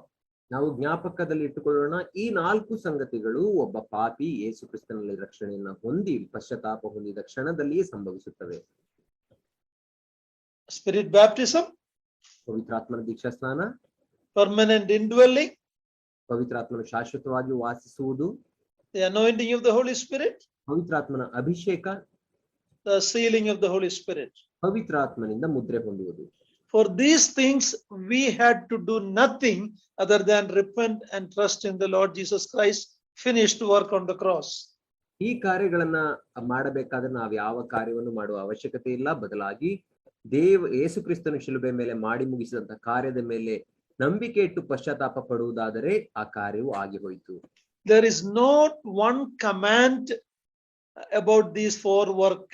There is no command in the New Testament about these 4 work. It is God's work in us. We are never commanded to do something to get these 4 work of the Holy Spirit. ಹೊಸ ಒಡಂಬಡಿಕೆಯಲ್ಲಿ ನಾವು ಈ 4 ಪವಿತ್ರಾತ್ಮನ ಕಾರ್ಯಗಳನ್ನು ಹೊಂದಿಕೊಳ್ಳಬೇಕಾದರೆ ಏನಾದರೂ ಕಾರ್ಯವನ್ನು ಮಾಡಬೇಕು ಎಂಬುದಾಗಿ ಎಲ್ಲಿಯೂ ಕೊಟ್ಟಿಲ್ಲ. ಇದು ದೇವರು ತಾನೇ ಮಾಡುವಂತ ಕಾರ್ಯವಾಗಿರುವುದರಿಂದ ಅದು ನಮಗೆ ಉಚಿತವಾಗಿ ಸಿಗುತ್ತದೆ. ನಾವು ಯಾವ ಕಾರ್ಯವನ್ನು ಮಾಡುವ ಅವಶ್ಯಕತೆ ಇಲ್ಲ. I emphasize it because of the confusion among even many believers. ನಾನು ಇದನ್ನು ಒತ್ತಿ ಹೇಳುತ್ತಿದ್ದೇನೆ ಯಾಕಂದರೆ ಈ ವಿಷಯದ ಕುರಿತಾಗಿ ವಿಶ್ವಾಸಿಗಳ ಮಧ್ಯದಲ್ಲಿಯೂ ಕೂಡ ಅನೇಕ ಗೊಂದಲಗಳುಂಟು. Okay, but now there is a command about the Holy Spirit. Positively there is a command, and there are negative commands like grieve not the Holy Spirit, quench not the Holy Spirit. Those are negative commandments. There's a positive command about the Holy Spirit. We read in Ephesians 5. ನಾವು ಈಗ ಪವಿತ್ರಾತ್ಮನ ಕುರಿತಾಗಿ ಕೆಲವು ಆಜ್ಞೆಗಳನ್ನ ಹೊಂದಿದ್ದೇವೆ. ಅವು ಸಕಾರಾತ್ಮಕವಾದಂತಹ ಕೆಲವು ಆಜ್ಞೆಗಳು ಎಫೆಸದವರಿಗೆ ಬರೆದ ಪತ್ರಿಕೆ 5ನೇ ಅಧ್ಯಾಯದಲ್ಲಿ ಓದುತ್ತೇವೆ. ಇನ್ನು ಕೆಲವು ನಕಾರಾತ್ಮಕವಾದಂತಹ ಆಜ್ಞೆಗಳು ಪವಿತ್ರಾತ್ಮನನ್ನ ನೋಯಿಸಬೇಡ್ರಿ, ಪವಿತ್ರಾತ್ಮನನ್ನು ನಂದಿಸಬೇಡಿರಿ ಎಂಬುದಾಗಿ. But the positive command is in Ephesians 5:18 and 19. Please read that. ನಾವು ಸಕಾರಾತ್ಮಕವಾದಂತಹ ಆಜ್ಞೆಯನ್ನ ಎಫೆಸದವರಿಗೆ ಬರೆದ ಪತ್ರಿಕೆ 5ನೇ ಅಧ್ಯಾಯ 8 ಮತ್ತು 18 ಮತ್ತು 19ನೇ ವಚನದಲ್ಲಿ ನಾವು ನೋಡುತ್ತೇವೆ. ಅದನ್ನು ಓದಿಕೊಳ್ಳೋಣ. 18 to 21, please read it. ಎಫೆಸದವರಿಗೆ ಬರೆದ ಪತ್ರಿಕೆ 5ನೇ ಅಧ್ಯಾಯ 19ರಿಂದ 21ನೇ ವಚನ. ಮದ್ಯಪಾನ ಮಾಡಿ ಮತ್ತರಾಗಬೇಡಿರಿ, ಅದರಿಂದ ಫಟಿಂಗತನವು ಹುಟ್ಟುತ್ತದೆ.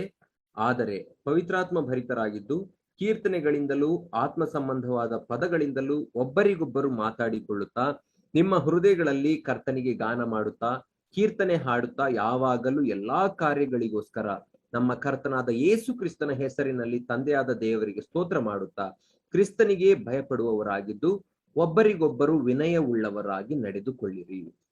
Now this is a command, be ye filled by the Holy Spirit.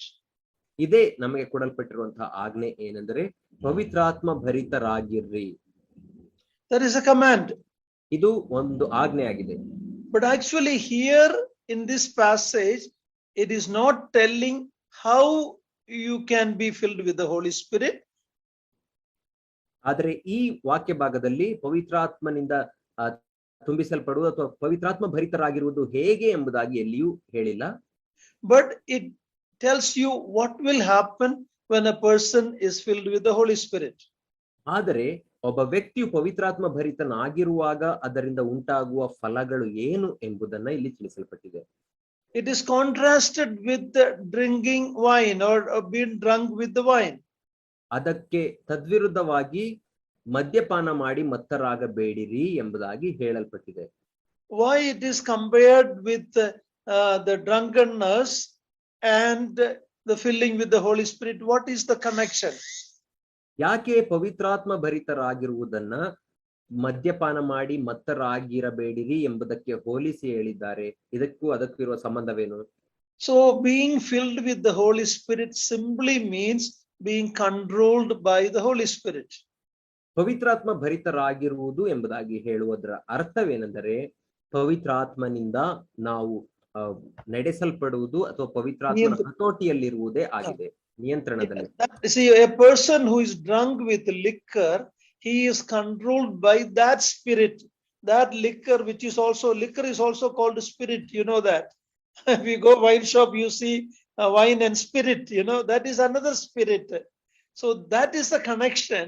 When a person is drunk, he is controlled by the liquor, that spirit.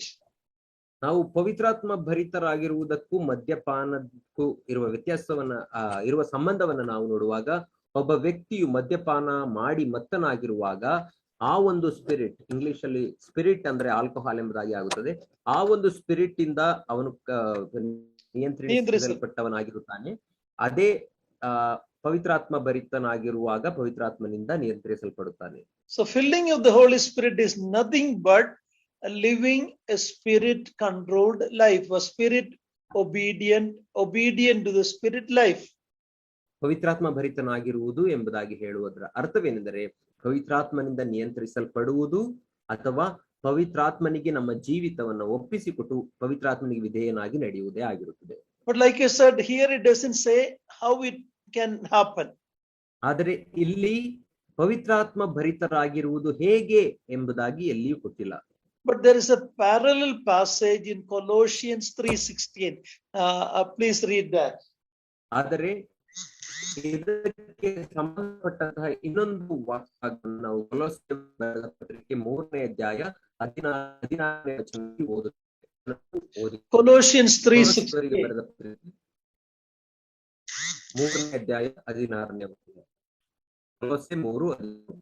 ಕ್ರಿಸ್ತನ ವಾಕ್ಯವು ನಿಮ್ಮಲ್ಲಿ ಸಮೃದ್ಧಿಯಾಗಿ ವಾಸಿಸಲಿ, ಸಕಲ ಜ್ಞಾನದಿಂದ ಕೂಡಿದವರಾಗಿ ಒಬ್ಬರಿಗೊಬ್ಬರು ಉಪದೇಶ ಮಾಡಿಕೊಳ್ಳಿರಿ, ಬುದ್ಧಿ ಹೇಳಿಕೊಳ್ಳಿರಿ, ಕರ್ತನ ಕೃಪೆಯನ್ನು ನೆನೆಸಿಕೊಳ್ಳುವವರಾಗಿ ಕೀರ್ತನೆಗಳಿಂದಲೂ ಸಂಗೀತಗಳಿಂದಲೂ ಆತ್ಮ ಸಂಬಂಧವಾದ ಹಾಡುಗಳಿಂದಲೂ ನಿಮ್ಮ ಹೃದಯಗಳಲ್ಲಿ ದೇವರಿಗೆ ಗಾನ ಮಾಡಿರಿ. What is the connection between Ephesians 5:18-19 and Colossians 3:16?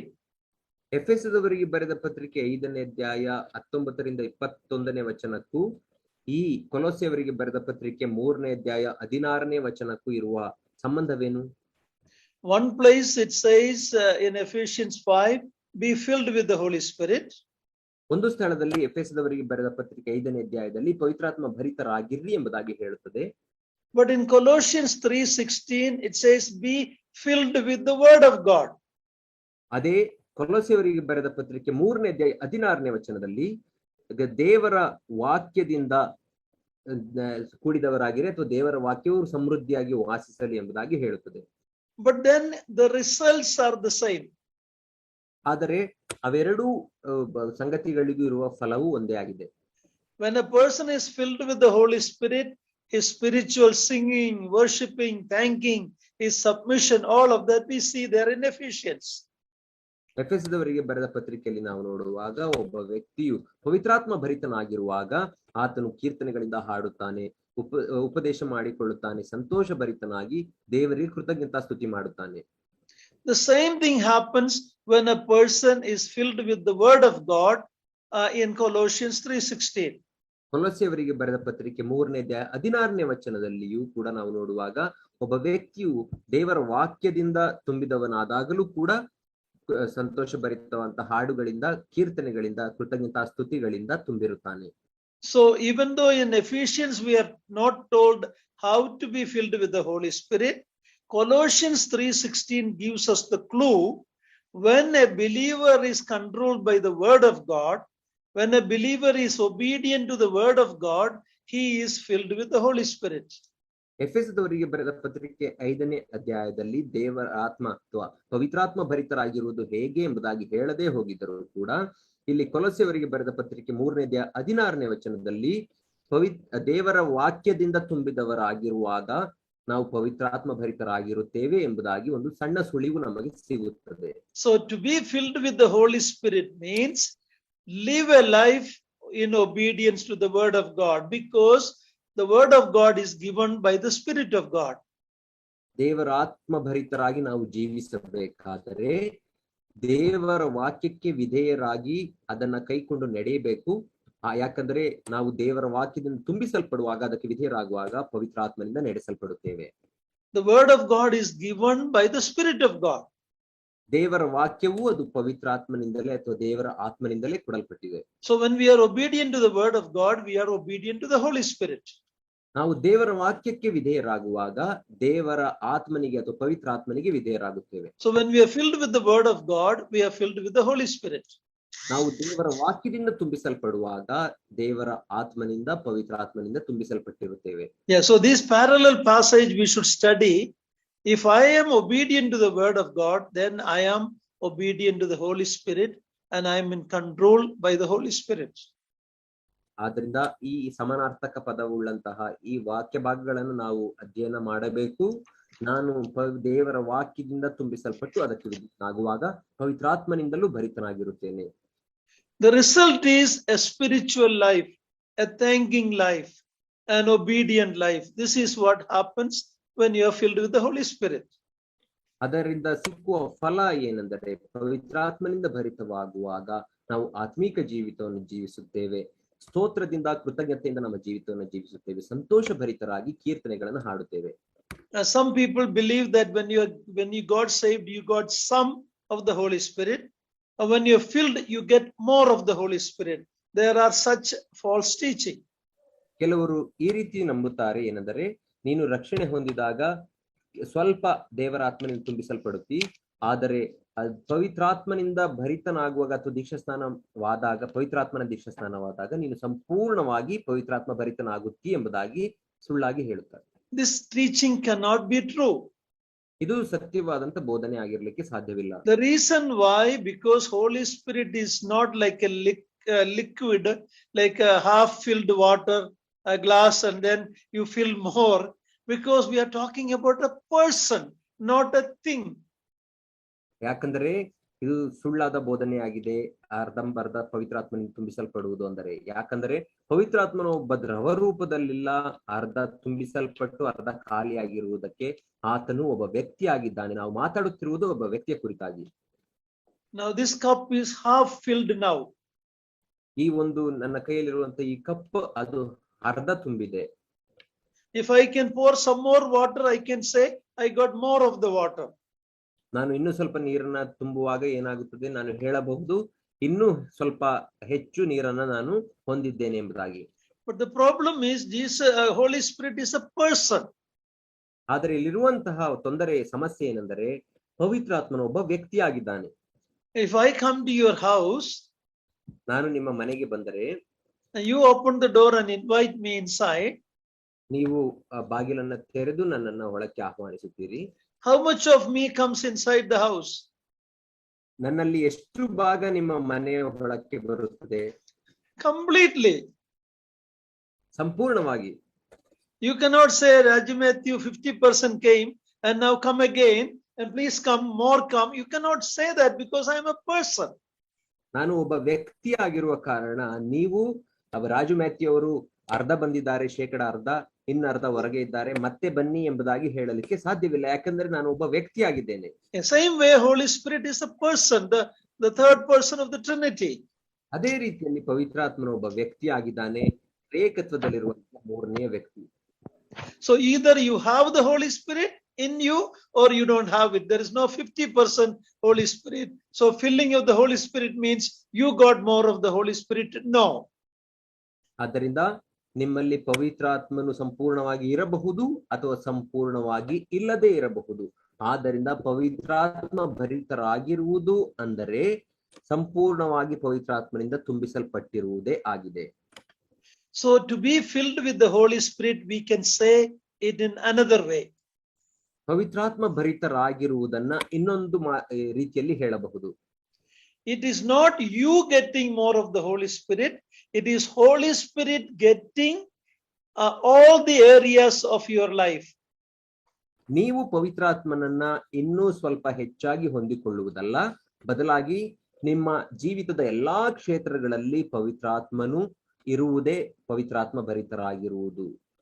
ಎಲ್ಲಾ ಕ್ಷೇತ್ರದ ನಿಯಂತ್ರಣ ಪವಿತ್ರಾತ್ಮನಿಗೆ ಒಪ್ಪಿಸಿಕೊಡುವಾಗ we can say that we are filled with the Holy Spirit. ನಮ್ಮ ಎಲ್ಲಾ ಕ್ಷೇತ್ರದ ನಿಯಂತ್ರಣವನ್ನು ಪವಿತ್ರಾತ್ಮನಿಗೆ ಒಪ್ಪಿಸಿಕೊಡುವಾಗ ನಾವು ಹೇಳಬಹುದು, ನಾವು ಪವಿತ್ರಾತ್ಮನಿಂದ ತುಂಬಿಸಲ್ಪಟ್ಟಿದ್ದೇವೆ. I can put it in another illustration. ನಾನು ಇನ್ನೊಂದು ಉದಾಹರಣೆಯ ಮೂಲಕ ಇದನ್ನ ಹೇಳುತ್ತೇನೆ. Suppose I come to Brother Niranjan's house.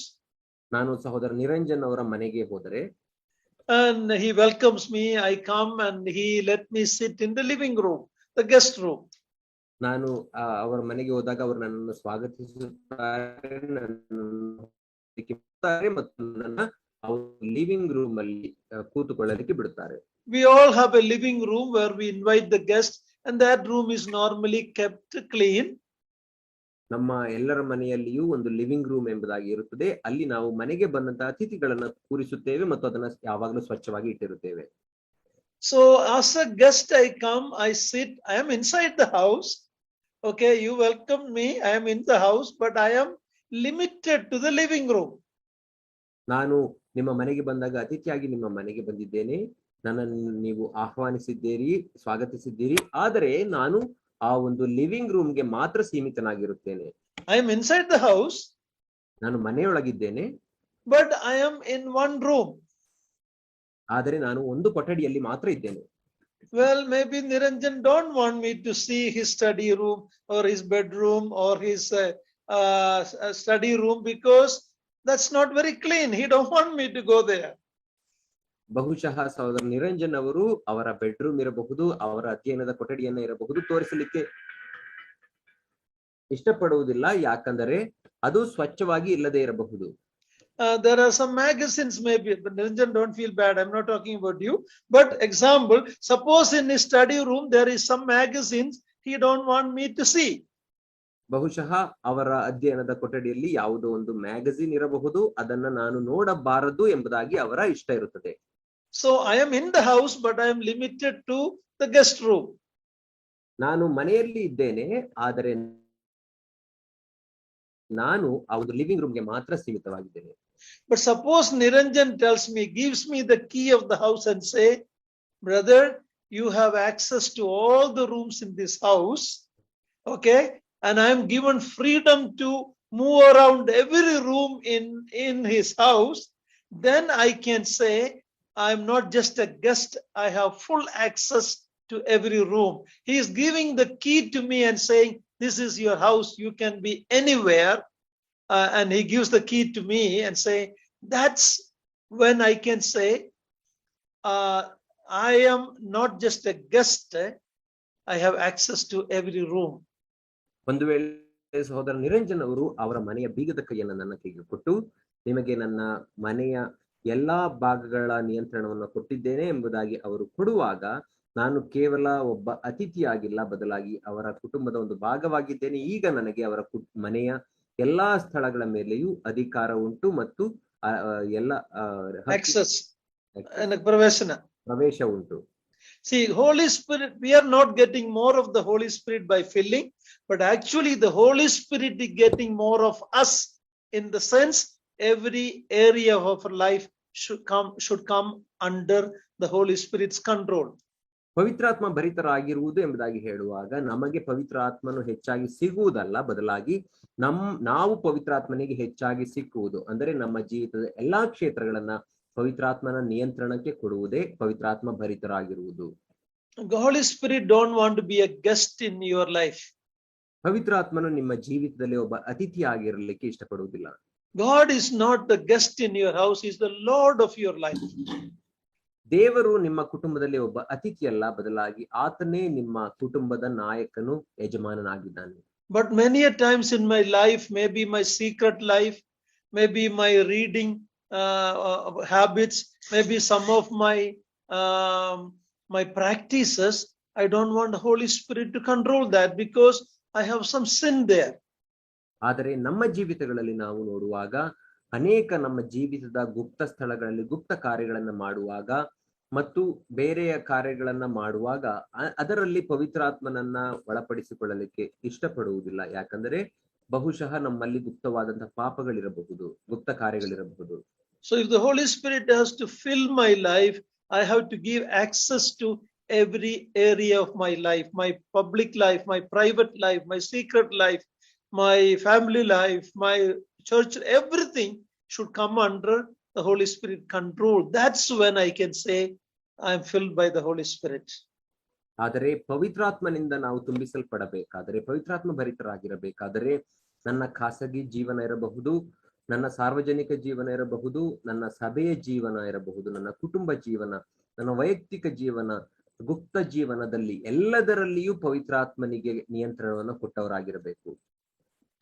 When we confess and put away the sins in our life, then Holy Spirit gets control in that area of our life. ನಾವು ಪಶ್ಚಾತ್ತಾಪ ಪಟ್ಟು ನಮ್ಮಲ್ಲಿರುವಂತಹ ಪಾಪವನ್ನ ಹೊರಕ್ಕೆ ಹಾಕುವಾಗ ಅದರ ನಿಯಂತ್ರಣವನ್ನ ಆ ಕ್ಷೇತ್ರದ ನಿಯಂತ್ರಣವನ್ನ ಪವಿತ್ರಾತ್ಮನಿಗೆ ಕೊಡುತ್ತೇವೆ. So filling of the Holy Spirit need to happen again and again many times in our life. ಆದ್ದರಿಂದ ಪವಿತ್ರಾತ್ಮನಿಂದ ತುಂಬಿಸಲ್ಪಡುವಂತಹ ಕಾರ್ಯ ನಮ್ಮ ಜೀವಿತದಲ್ಲಿ ಪುನಃ ಪುನಃ ಆಗಬೇಕಾಗುತ್ತದೆ. Sometimes because of unconfessed sin, we may not be filled by the Holy Spirit. ಕೆಲವು ಸಂದರ್ಭಗಳಲ್ಲಿ ನಾವು ಪಶ್ಚಾತ್ತಾಪ ಪಡೆದಂತಹ, ಪ್ರಾಯಶ್ಚಿತ್ತ ಪಡೆದಂತಹ ಪಾಪಗಳ ನಿಮಿತ್ತದಿಂದಾಗಿ ನಾವು ಪವಿತ್ರಾತ್ಮ ಭರಿತರಾಗಿಲ್ಲದೆ ಇರಬಹುದು. So this is something that need to be repeated, but the first 4 works the Holy Spirit did in us, it never need to be repeated. ಆದ್ದರಿಂದ ಈ ಪವಿತ್ರಾತ್ಮನಿಂದ ಭರಿತರಾಗುವಂತ ಕಾರ್ಯವನ್ನ ನಾವು ಪುನಃ ಪುನಃ ಮಾಡಬೇಕಾಗುತ್ತದೆ. ಆದರೆ ಮೊದಲು ರಕ್ಷಣೆ ಹೊಂದಿದಾಗ ಪವಿತ್ರಾತ್ಮನು ಮಾಡುವಂತ 4 ಕಾರ್ಯಗಳು ಅದು ಪುನಃ ಪುನಃ ಸಂಭವಿಸುವುದಿಲ್ಲ, ಒಂದೇ ಬಾರಿ ಆಗುತ್ತದೆ. So after Ephesians 5:18 to 21, we are told the different responsibilities of the wife, the husband, the children, the servants, the masters, all of that. What is our responsibility? ನಾವು ಎಫೆಸದವರಿಗೆ ಬರೆದ ಪತ್ರಿಕೆ 5ನೇ ಅಧ್ಯಾಯ 18ರಿಂದ 21ನೇ ವಚನದಲ್ಲಿ ಪವಿತ್ರಾತ್ಮನಿಂದ ನಿಯಂತ್ರಿಸಲ್ಪಟ್ಟ ಜೀವಿತದ ಕುರಿತಾಗಿ ಹೇಳಿದ ನಂತರ ಅಲ್ಲಿ ಪತ್ನಿಗೆ ಇರುವಂತಹ ಜವಾಬ್ದಾರಿ, ಮಕ್ಕಳಿಗೆ ಇರುವಂತಹ ಜವಾಬ್ದಾರಿ ಮತ್ತು ಯಜಮಾನನಿಗೆ ಇರುವಂತಹ ಜವಾಬ್ದಾರಿ ಮತ್ತು ಆಳಿಗೆ ಅಥವಾ ಗುಲಾಮನಿಗೆ ಇರುವಂತಹ ದಾಸನಿಗೆ ಇರುವಂತಹ ಜವಾಬ್ದಾರಿಯನ್ನ ಅಲ್ಲಿ ಕೊಡಲ್ಪಟ್ಟಿದೆ.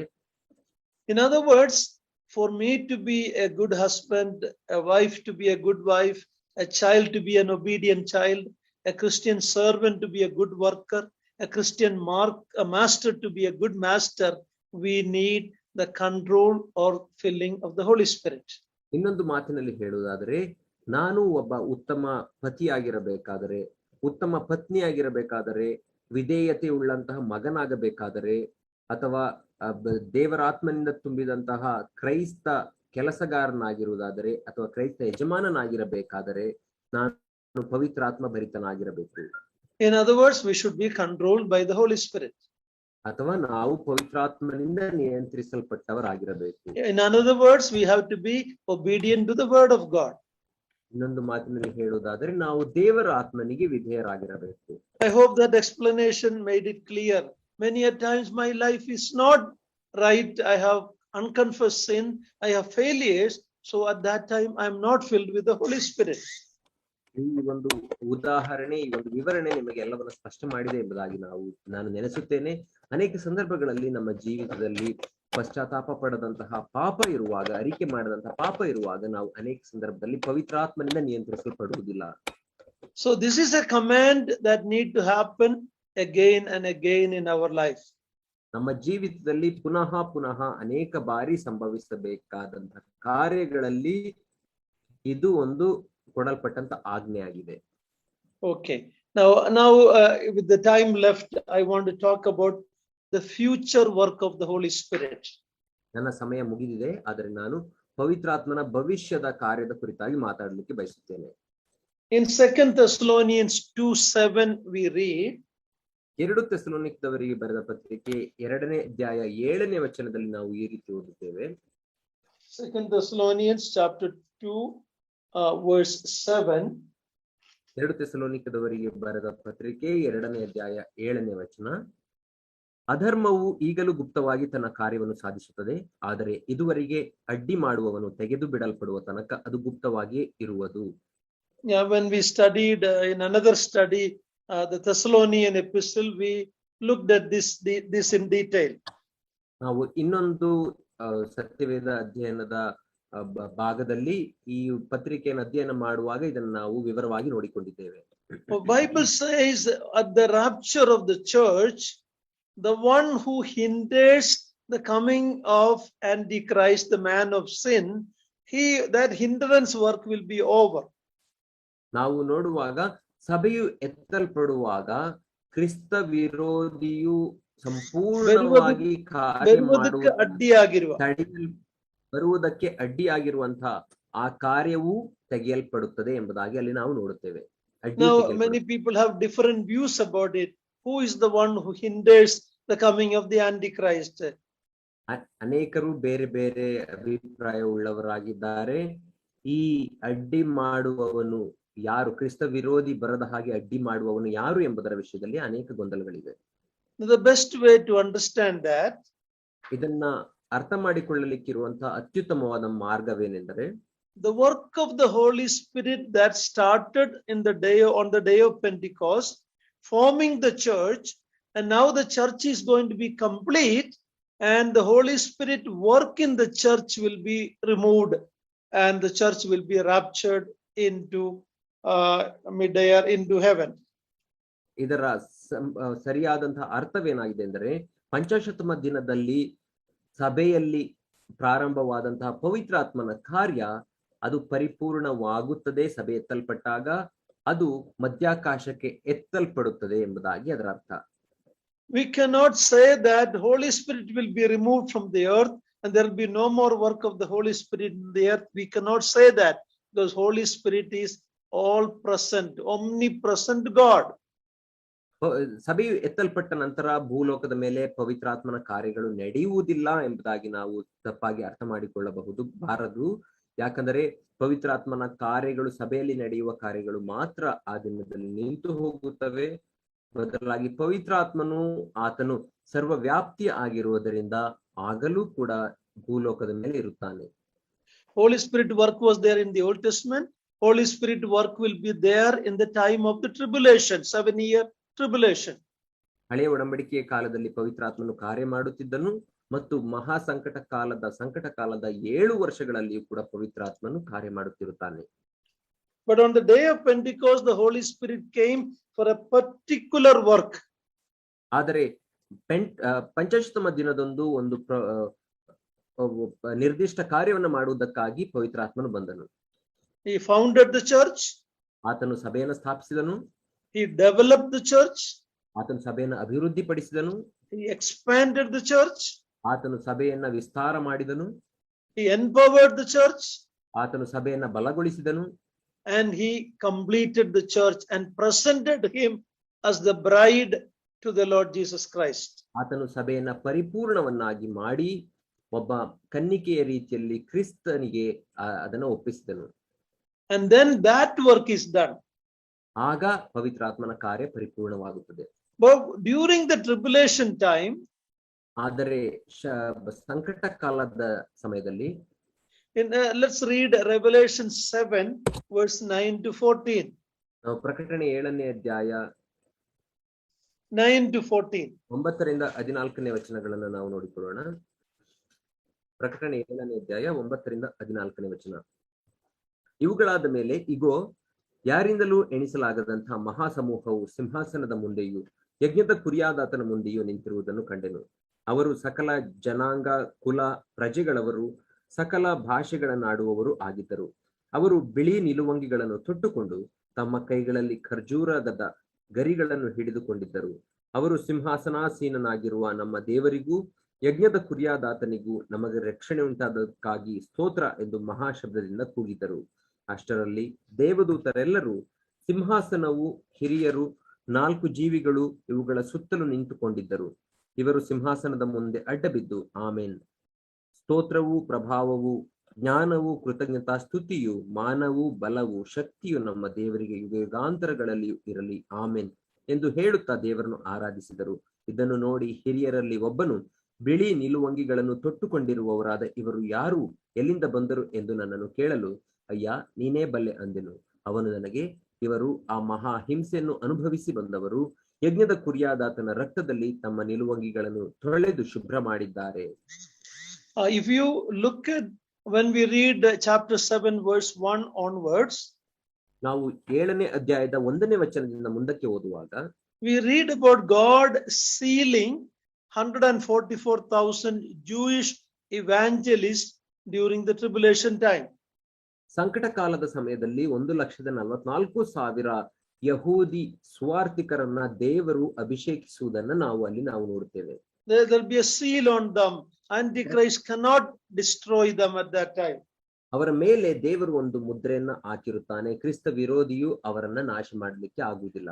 They will be sharing the gospel during the tribulation to all mankind. ಸಂಕಟ ಕಾಲದ ಸಮಯದಲ್ಲಿ ಎಲ್ಲಾ ಮಾನವರಿಗೂ ಅವರು ಸುವಾರ್ತೆಯನ್ನ ಸಾರುತ್ತಾರೆ. Now what gospel they will be sharing? ಯಾವ ಸುವಾರ್ತೆಯನ್ನ ಅವರು ಹಂಚುತ್ತಾರೆ? Today what gospel we share? ಈಗ ಈ ದಿನದಲ್ಲಿ ನಾವು ಯಾವ ಸುವಾರ್ತೆಯನ್ನ ಹಂಚುತ್ತೇವೆ? Today we are sharing the gospel of the grace of God. ಇಂದು ನಾವು ದೇವರ ಕೃಪೆಯ ಸುವಾರ್ತೆಯನ್ನ ಸಾರುತ್ತೇವೆ. In other words, if we believe in the Lord Jesus Christ, by the grace of God, he will save us. He was add us to the church, the body of Christ. ನಾವು ಕ್ರಿಸ್ತನನ್ನ ಅಂಗೀಕರಿಸಿಕೊಂಡು ಆತನ ಮೇಲೆ ನಂಬಿಕೆ ಇಡುವಾಗ ದೇವರು ತನ್ನ ಕೃಪೆಯ ಮೂಲಕ ನಮ್ಮನ್ನ ರಕ್ಷಿಸುತ್ತಾನೆ ಮತ್ತು ಕ್ರಿಸ್ತನ ಸಭೆಗೆ, ಕ್ರಿಸ್ತನ ದೇಹಕ್ಕೆ ನಮ್ಮನ್ನ ಸೇರಿಸುತ್ತಾನೆ. But what gospel, after the church is taken, what gospel these 144,000 people will be sharing? ಆದರೆ ಸಭೆಯು ಎತ್ತಲ್ಪಟ್ಟ ನಂತರ ಈ 1,44,000 ಜನರು ಯಾವ ಸುವಾರ್ತೆಯನ್ನು ಸಾರುತ್ತಾರೆ? But to know that, you have to go back to the gospel. John the Baptist and Jesus Christ began to proclaim the gospel of the kingdom. ಅದನ್ನು ನೀವು ಅರ್ಥ ಮಾಡಿಕೊಳ್ಳಬೇಕಾದರೆ ಸುವಾರ್ತೆಯ ಪುಸ್ತಕಕ್ಕೆ ಮತ್ತೆ ಹಿಂತಿರುಗಿ ಹೋಗಬೇಕು. ಯೋಹಾನನ ಸುವಾರ್ತೆಯಲ್ಲಿ ನಾವು ನೋಡುವಾಗ ದೇವರ ರಾಜ್ಯದ ಕುರಿತಾದ ಸುವಾರ್ತೆಯನ್ನು ಸ್ನಾನಿಕನಾದ ಯೋಹಾನನು ಮತ್ತು ಯೇಸು ಕ್ರಿಸ್ತನು ಸಾರಿದರು. But since Jewish leaders rejected Jesus Christ, that kingdom plan was postponed after the church plan is done. ಆದರೆ ಯಹೂದ್ಯ ನಾಯಕರು ಆ ದೇವರ ರಾಜ್ಯದ ಸುವಾರ್ತೆಯನ್ನ ತಿರಸ್ಕರಿಸಿದ ಕಾರಣ ಆ ದೇವರ ರಾಜ್ಯದ ಸುವಾರ್ತೆಯು ಅದು ಮುಂದೂಡಲ್ಪಟ್ಟಿತು. ಆ ಸುವಾರ್ತೆಯು ಮತ್ತೆ ಸಾರಲ್ಪಡುವುದು ಯಾವಾಗ ಅಂದರೆ ಸಭೆಯು ಎತ್ತಲ್ಪಟ್ಟ ನಂತರ.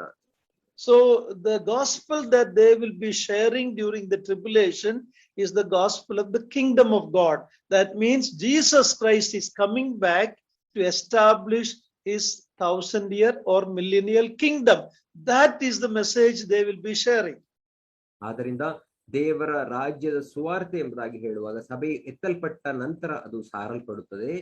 ಅಂದರೆ ಯೇಸು ಕ್ರಿಸ್ತನು ಮತ್ತೆ ಭೂಲೋಕಕ್ಕೆ ಬಂದು ತನ್ನ 1,000 ವರ್ಷದ ಆಳ್ವಿಕೆಯನ್ನ, ತನ್ನ ರಾಜ್ಯವನ್ನ, ದೇವರ ರಾಜ್ಯವನ್ನ ಸ್ಥಾಪಿಸುತ್ತಾನೆ ಭೂಮಿಯ ಮೇಲೆ ಎಂಬಂತ ಸುವಾರ್ತೆಯು ಆಗ ಸಾರಲ್ಪಡುತ್ತದೆ. The work of the church is done and the church is raptured to heaven.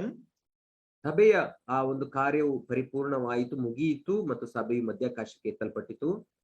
The number of the church is completed. ದೇವರ ಸಭೆಯ ಒಂದು ಸಂಖ್ಯೆ ಅದು ಪರಿಪೂರ್ಣವಾಯಿತು. But now God's work will be continuing in the world during the tribulation, and many people will believe and they will enter into the 1,000-year millennial reign of the Lord. ಆದರೆ ದೇವರ ಕಾರ್ಯವು ಅದು ಮುಂದುವರಿಯುವುದಾಗಿದೆ ಸಂಕಟ ಕಾಲದಲ್ಲಿಯೂ ಕೂಡ, ಮತ್ತು ಅನೇಕ ಜನರು ರಕ್ಷಣೆ ಹೊಂದಿ ಆ 1,000 ವರ್ಷದ ಆಳ್ವಿಕೆಯ ರಾಜ್ಯಕ್ಕೆ ಸೇರಿಸಲ್ಪಡುತ್ತಾರೆ. So when we look at the work of the Holy Spirit in the future, ಆದ್ದರಿಂದ ಭವಿಷ್ಯದಲ್ಲಿ ಪವಿತ್ರಾತ್ಮನ ಕಾರ್ಯವನ್ನು ನಾವು ನೋಡುವಾಗ, during the great tribulation, it would appear that the general convicting, saving work of the Holy Spirit will continue during the tribulation time. ಆ ಮಹಾಸಂಕಟ ಕಾಲದ ಸಂದರ್ಭದಲ್ಲಿ ಪವಿತ್ರಾತ್ಮನ ಆ ಪಾಪದ ಅರಿಕೆಯನ್ನ ಹುಟ್ಟಿಸುವಂತಹ ಕಾರ್ಯ ಮತ್ತು ಪಶ್ಚಾತ್ತಾಪವನ್ನು ಹುಟ್ಟಿಸುವಂತಹ ಕಾರ್ಯ, ರಕ್ಷಣೆಯ ಕಾರ್ಯ ಅದು ಮುಂದುವರಿಯುತ್ತದೆ. So even though the church work of the Holy Spirit, the church is removed, doesn't mean that the Holy Spirit work will not be there in the earth during the tribulation. ಪವಿತ್ರಾತ್ಮನ ಕಾರ್ಯವು ಸಭೆಯಲ್ಲಿ ನಡೆಯುವಂತ ಪವಿತ್ರಾತ್ಮನ ಕಾರ್ಯವು ತೆಗೆಯಲ್ಪಟ್ಟಿತ್ತು ಎಂಬುದರ ಅರ್ಥ ಆ ಸಂಕಟ ಕಾಲದಲ್ಲಿ ಪವಿತ್ರಾತ್ಮನು ಇರುವುದಿಲ್ಲ ಎಂಬುದಾಗಿ ಅಲ್ಲ, ಆದರೆ ಆ ಸಂಕಟ ಕಾಲದಲ್ಲಿಯೂ ಪವಿತ್ರಾತ್ಮನ ಕಾರ್ಯಗಳು ಮುಂದುವರಿಯುತ್ತವೆ. Without the work of the Holy Spirit, nobody can be saved. ಪವಿತ್ರಾತ್ಮನ ಕಾರ್ಯವಲ್ಲದೆ ಯಾರೂ ಕೂಡ ರಕ್ಷಣೆ ಹೊಂದಲ್ಲ. Jesus told Nicodemus, you must be born again through water and spirit. ಯೇಸು ಕ್ರಿಸ್ತನು ನಿಕೋದೇಮನಿಗೆ ಹೇಳಿದನು, ನೀನು ನೀರಿನಿಂದಲೂ ಆತ್ಮನಿಂದಲೂ ಹುಟ್ಟಬೇಕು. So whether it is in the church age or in the tribulation age, the work of the Holy Spirit and the word of God has to be there for anybody to be saved. ಸಭಾಯುಗದಲ್ಲಿ ಇರಬಹುದು ಅಥವಾ ಸಂಕಟ ಕಾಲದಲ್ಲಿ ಇರಬಹುದು, ಯಾರಾದರೂ ರಕ್ಷಣೆಯನ್ನ ಹೊಂದಬೇಕಾದರೆ ಪವಿತ್ರಾತ್ಮನ ಕಾರ್ಯ ನಡೆಯಲೇಬೇಕು. But the difference between the gospel we preach and the gospel that will be preached during that time, there is a difference. ಆದರೆ ನಾವು ಬೋಧಿಸುವಂತ, ನಾವು ಸಾರುವಂತ ಸುವಾರ್ತೆಗೂ ಆ ದಿನದಲ್ಲಿ ಸಾರಲ್ಪಡುವಂತ ಸುವಾರ್ತೆಗೂ ವ್ಯತ್ಯಾಸ ಉಂಟು. Today, if you believe the gospel of the grace of God, you will become a member of the body of Christ, the universal church. ಇಂದು ನೀನು ದೇವರ ಸುವಾರ್ತೆಯನ್ನ ನಂಬಿ ದೇವರ ಕೃಪೆಯ ಸುವಾರ್ತೆಯನ್ನ ಅಂಗೀಕರಿಸುವಾಗ ನೀನು ರಕ್ಷಣೆ ಹೊಂದಿ ಕ್ರಿಸ್ತನ ಸಾರ್ವತ್ರಿಕವಾದಂತಹ ಸಭೆಗೆ ಸೇರಿಸಲ್ಪಡುತ್ತಿ. But during that time, you will believe the Lord, you will repent, and you will believe that the Lord is coming to rule, and you will enter into that millennial reign of Christ. ಆದರೆ ಆ ಸಂಕಟ ಕಾಲದಲ್ಲಿ ನೀನು ಒಂದು ವೇಳೆ ಸುವಾರ್ತೆಯನ್ನ ಕೇಳುವುದಾದರೆ, ನಿನಗೆ ಸಾರಲ್ಪಡುವ ಸುವಾರ್ತೆ ಏನೆಂದರೆ ಕರ್ತನು ಮತ್ತೆ ಭೂಮಿಯ ಮೇಲೆ ಆಳ್ವಿಕೆಯನ್ನು ಸ್ಥಾಪಿಸಲಿಕ್ಕೆ ಬರುತ್ತಾನೆ ಎಂಬುದಾಗಿ, ಆಗ ನೀನು ನೇರವಾಗಿ ಕ್ರಿಸ್ತನ 1,000 ವರ್ಷದ ಆಳ್ವಿಕೆಗೆ ಪ್ರವೇಶಿಸುತ್ತಿ. So then there is a question arising. ಹಾಗಾದರೆ ಒಂದು ಪ್ರಶ್ನೆಯು ಹೇಳುತ್ತದೆ, Okay, why should I believe now? Anyhow, I can believe during the tribulation. If you say like that, I have bad news for you. ಹಾಗಾದರೆ ನಾನು ಈಗ ನಂಬಿ ರಕ್ಷಣೆ ಹೊಂದುವ ಅವಶ್ಯಕತೆ ಇಲ್ಲ, ಹೇಗೂ ನಾನು ಸಂಕಟ ಕಾಲದಲ್ಲಿ ರಕ್ಷಣೆ ಹೊಂದಬಹುದು ಎಂಬುದಾಗಿ ನೀವು ಯಾರಾದರೂ ನೆನೆಸುವುದಾದರೆ ನಿಮಗೆ ಒಂದು ಕಹಿ ಸುದ್ದಿ, ದುಃಖದ ಸುದ್ದಿ ಉಂಟು. Let me make it very clear according to the word of God. If you hear the gospel and reject it today, you will not be saved when you go through the tribulation. ದೇವರ ವಾಕ್ಯವು ಹೇಳುವ ಪ್ರಕಾರ ಇಂದು ನೀನು ತಿರಸ್ಕರಿಸುವುದಾದರೆ ಆ ಸಂಕಟ ಕಾಲದಲ್ಲಿ ನೀನು ಸುವಾರ್ತೆಯನ್ನ ಅಂಗೀಕರಿಸಲಿಕ್ಕೆ ಸಾಧ್ಯವಿಲ್ಲ, ನೀನು ರಕ್ಷಣೆ ಹೊಂದುವುದಿಲ್ಲ. If you reject it today, you will not get a second chance. ನೀನು ಇಂದು ದೇವರ ವಾಕ್ಯವನ್ನ, ಸುವಾರ್ತೆಯ ವಿಷಯವನ್ನ ತಿರಸ್ಕರಿಸುವುದಾದರೆ ಎರಡನೆಯ ಚಾನ್ಸ್ ನಿನಗೆ ಸಿಕ್ಕುವುದಿಲ್ಲ. Then who are these great multitude that will be saved during the tribulation? ಹಾಗಾದರೆ ಮಹಾಸಂಕಟ ಕಾಲದ ಸಂದರ್ಭದಲ್ಲಿ ಮಹಾ ಜನಸಮೂಹ ಇದು ರಕ್ಷಿಸಲ್ಪಟ್ಟಂತಹ ಇವರು ಯಾರು? We saw in Revelation 7 an uncountable number that will come out of tribulation, and they will be God's children. Who are they? ಹಾಗಾದರೆ ಮಹಾಸಂಕಟ ಕಾಲದ ಸಂದರ್ಭದಲ್ಲಿ ಅಸಂಖ್ಯಾತವಾದಂತಹ ಬಿಳಿ ನಿಲುವಂಗಿಗಳನ್ನು ತೊಟ್ಟುಕೊಂಡಿದ್ದಂಥವರು ರಕ್ಷಣೆ ಹೊಂದಿ ಬರುತ್ತಾರೆ ಎಂಬುದಾಗಿ ಹೇಳುವಾಗ ಇವರು ಯಾರು? They are people who have never heard the gospel now, or people who are born, who came into the age of accountability after that. ಇದುವರೆಗೂ ದೇವರ ಸ್ವಾರ್ಥೆಯನ್ನ ಕೇಳದೆ ಸತ್ತು ಹೋದಂತವರು, ಅಥವಾ ತಾವು ಸುವಾರ್ಥ ಕೇಳದೆ ಲೋಕದಲ್ಲಿ ಜೀವಿಸುವ ಜನ, ಸುವಾರ್ತೆಯನ್ನ ಎಂದಿಗೂ ಕೇಳದೆ ಲೋಕದಲ್ಲಿ ಜೀವಿಸುವಂತಹ ಜನ, ಅಥವಾ ತಮಗೆ ಸರಿಯಾದ ಬುದ್ಧಿಶಕ್ತಿ ಬರುವವರೆಗೂ ಈ ಲೋಕದಲ್ಲಿ ಇಲ್ಲದೆ ತೀರಿ ಹೋದಂತವರು. Now you may ask, how can I say this? ಹಾಗಾದ್ರೆ ನೀವು ಕೇಳಬಹುದು, ಹೇಗೆ ಇದನ್ನ ನಾನು ಹೇಳಲಿಕ್ಕೆ ಸಾಧ್ಯ ಎಂಬುದಾಗಿ. Turn with me to 2 Thessalonians chapter 2 verse 9 and 9 to 11. ಎರಡನೇ ಥೆಸಲೋನಿಕದವರಿಗೆ 9 to 12. Please read this, very important. which chapter uncle? 2 Thessalonians chapter 2 verse 9 to verse 12. ಎರಡು ಥೆಸಲೋನಿಕದವರಿಗೆ ಬರೆದ ಪತ್ರಿಕೆ ಎರಡನೇ ಅಧ್ಯಾಯ 12 9 to 12. 9 to 12. 9ರಿಂದ 12ನೇ ವಚನ. ಆ ಅಧರ್ಮ ಸ್ವರೂಪನ ಪ್ರತ್ಯಕ್ಷತೆಯು ಸೈತಾನನ ಮಾಟಕ್ಕನುಗುಣವಾಗಿರುವುದು. ಅದು ಮೋಸಗೊಳಿಸುವ ಸಕಲ ವಿಧವಾದ ಮಹತ್ ಕಾರ್ಯ, ಸೂಚಕ ಕಾರ್ಯ, ಅದ್ಭುತ ಕಾರ್ಯ ಇವುಗಳಿಂದಲೂ ದುರ್ನೀತಿಯ ಎಲ್ಲಾ ವಂಚನೆಯಿಂದಲೂ ಕೂಡಿ ನಾಶನ ಮಾರ್ಗದಲ್ಲಿರುವವರಿಗೋಸ್ಕರ ಸಂಭವಿಸುವುದು. ಅವರು ಸತ್ಯದ ಮೇಲೆ ಪ್ರೀತಿಯನ್ನಿಡದ ಕಾರಣದಿಂದ ರಕ್ಷಣೆಯನ್ನು ಹೊಂದದೆ ನಾಶವಾಗುತ್ತಾರೆ. ಅದೇ ಕಾರಣದಿಂದ ದೇವರು ಅಸತ್ಯ ನಡೆಸುವ ಭ್ರಮೆಯನ್ನು ಅವರಲ್ಲಿ ಕಳುಹಿಸಿ ಆ ಸುಳ್ಳನ್ನು ನಂಬುವುದಕ್ಕೆ ಅವರನ್ನು ಬಿಡುತ್ತಾನೆ. ಸತ್ಯವನ್ನು ನಂಬದೆ ಅನೀತಿಯಲ್ಲಿ ಆನಂದ ಪಡುವವರೆಲ್ಲರೂ ಈ ಪ್ರಕಾರ ನ್ಯಾಯ ತೀರ್ಪಿಗೆ ಒಳಗಾಗುವರು. Yeah, this is a terrible news for anyone who is listening that is not saved today. You heard the gospel, you understood the issue, but if you reject it, if you enter into tribulation after the church is gone from here, you will believe the lie of Satan. ಆದ್ದರಿಂದ ನಿಮ್ಮಲ್ಲಿ ದೇವರ ವಾಕ್ಯವನ್ನ ಕೇಳಿ ಅದನ್ನು ಅಂಗೀಕರಿಸಿಕೊಳ್ಳದೆ ಇನ್ನೂ ಅದನ್ನ ಮುಂದೂಡುತ್ತಿರುವವರಿಗೆ ಇರುವಂತಹ ಕೆಟ್ಟ ಸುದ್ದಿ ಏನೆಂದರೆ, ನೀವು ಈಗ ಕರ್ತನನ್ನ ಅಂಗೀಕರಿಸಿಕೊಳ್ಳದೆ ಹೋದರೆ ಆ ಮಹಾಸಂಕಟ ಕಾಲದ ದಿನದಲ್ಲಿ ಭಯಂಕರವಾದಂತಹ ದಿನಗಳಿರುತ್ತವೆ. ಕರ್ತನನ್ನ ಅಂಗೀಕರಿಸಿಕೊಳ್ಳಲಿಕ್ಕೆ ಅವಕಾಶವೇ ಇರುವುದಿಲ್ಲ. The Antichrist, Satan will bring a lie which you will believe. ಆ ಕ್ರಿಸ್ತ ವಿರೋಧಿ ಮತ್ತು ಸೈತಾನನು ನೀವು ನಂಬುವ ರೀತಿಯಲ್ಲಿ ಸುಳ್ಳುಗಳನ್ನ ಮತ್ತು ಅದ್ಭುತಗಳನ್ನ ಮಾಡಿ ನಿಮ್ಮನ್ನ ಮೋಸಗೊಳಿಸುತ್ತಾನೆ. What is the reason? ಅದಕ್ಕೆ ಕಾರಣವೇನು? You refuse the truth now. You did not love the truth now. ನೀವು ಈಗ ಸತ್ಯವನ್ನ ಪ್ರೀತಿಸಲಿಲ್ಲ, ಈಗ ಸತ್ಯವನ್ನ ನೀವು ತಿರಸ್ಕರಿಸಿದ ಕಾರಣ. So the uncountable number of people who will be saved during the tribulation are people who have not heard the gospel now. ಆದ್ದರಿಂದ ಅಸಂಖ್ಯಾತವಾದಂತ ಜನರು ಆ ಮಹಾಸಂಕಟ ಕಾಲದಲ್ಲಿ ರಕ್ಷಣೆ ಹೊಂದಿದವರು ಯಾರು ಎಂಬುದಾಗಿ ಹೇಳುವಾಗ ಸುವಾರ್ತೆಯನ್ನ ಎಂದಿಗೂ ಕೇಳದೆ ಇರುವಂತವರಾಗಿದ್ದಾರೆ. That is why the word of God says today is the day of salvation. ಆದ್ದರಿಂದಲೇ ದೇವರ ವಾಕ್ಯವು ಹೇಳುತ್ತದೆ, ಇದೇ ಆ ಸುಪ್ರಸನ್ನತೆಯ ಕಾಲ, ಇದೇ ಆ ರಕ್ಷಣೆಯ ದಿನ. Okay, so if you reject it now, God will reject you then, and you will believe the lie of Satan.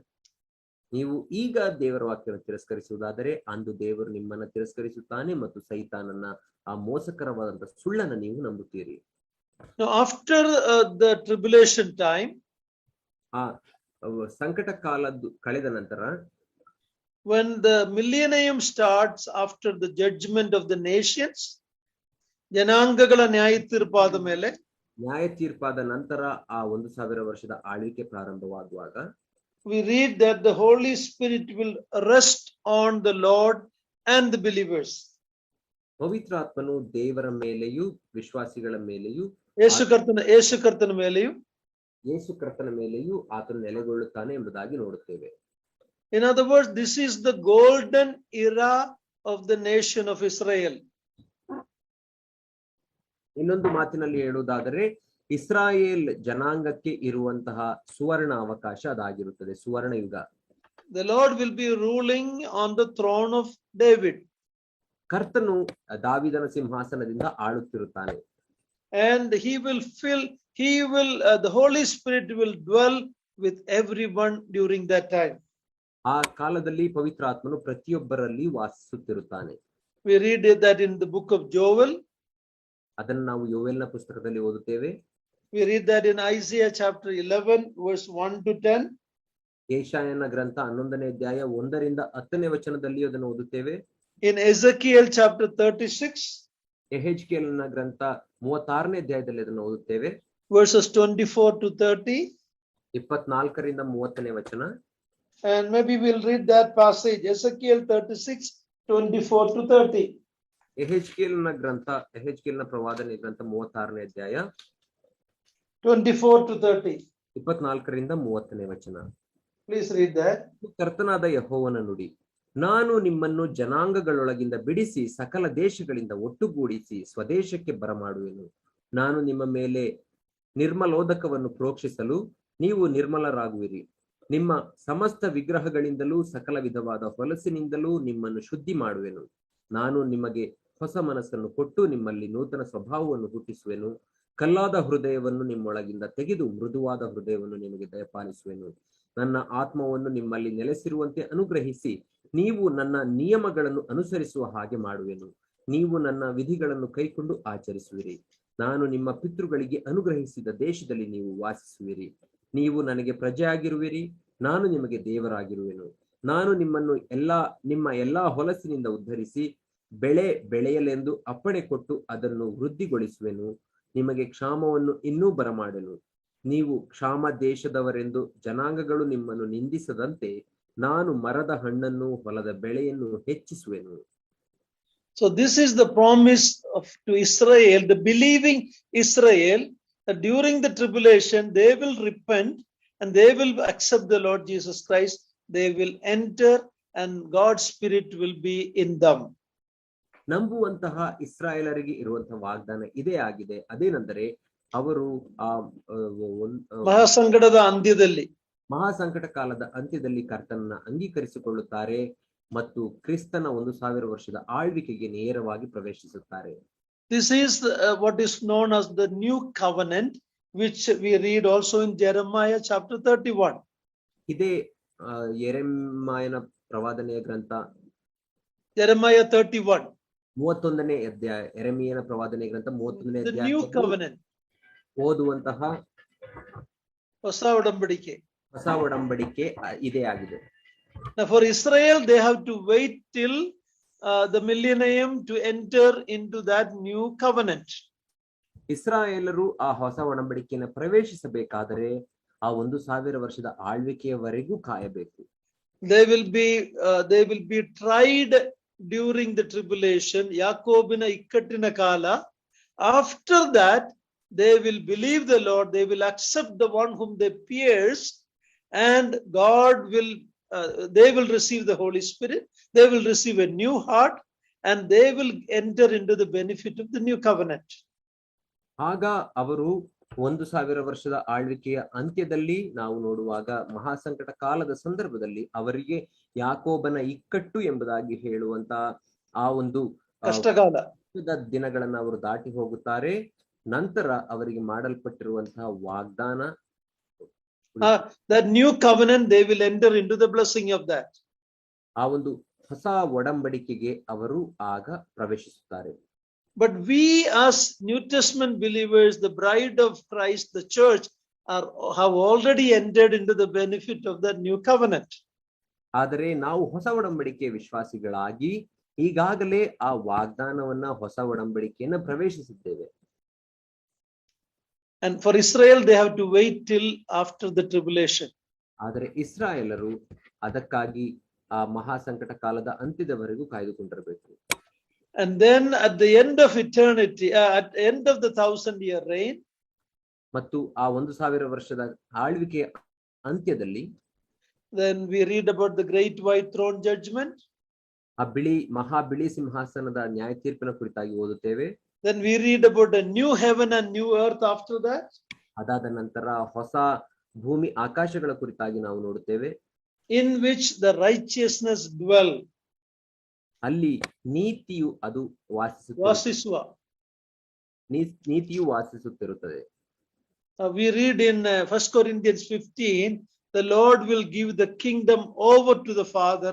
God will be all in all.